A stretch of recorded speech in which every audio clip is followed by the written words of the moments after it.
Hi guys, andito nga ako ngayon sa Mall of Asia. Makikipagkita nga ako kay Che at saka kay Sarah. So sila nga yung may-ari nga ng Coffee Bee. Nauna nga sila dito at nag-aantay na nga lang nga sila sa akin. Supposedly talaga ang usapan namin 6 nga kami magkikita-kita. Yun nga lang kasi napaka-traffic talaga papunta nga dito. Alas 5 nga ako umalis nga ng shop din. Nakarating nga ako dito almost 7:30 na din. Natatawa nga ako kay Che kasi nung nakita ko nga naka-uniform pa nga siya.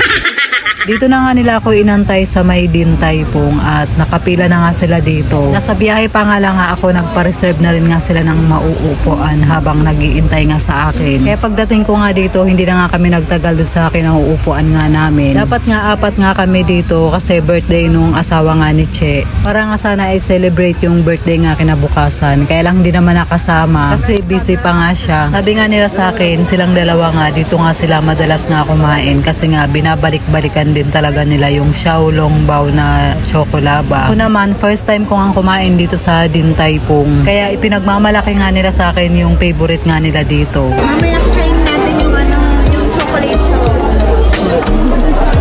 Favorite ko yun. Ano talaga? Wala tayong run.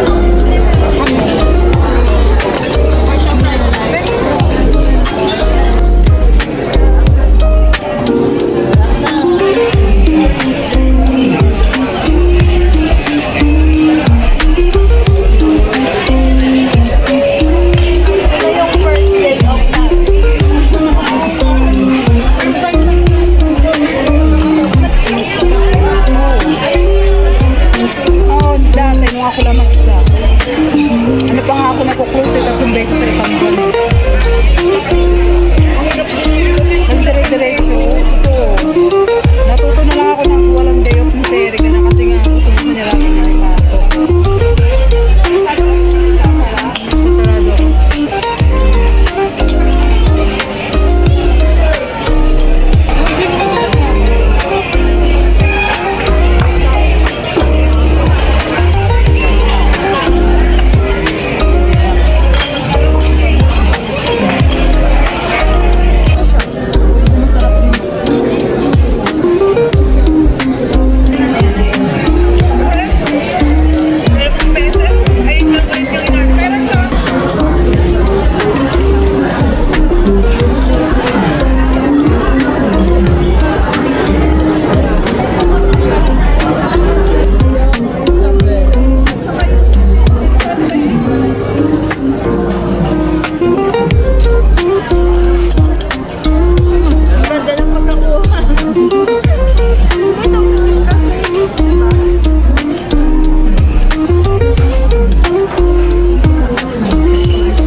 Subo mo na yan.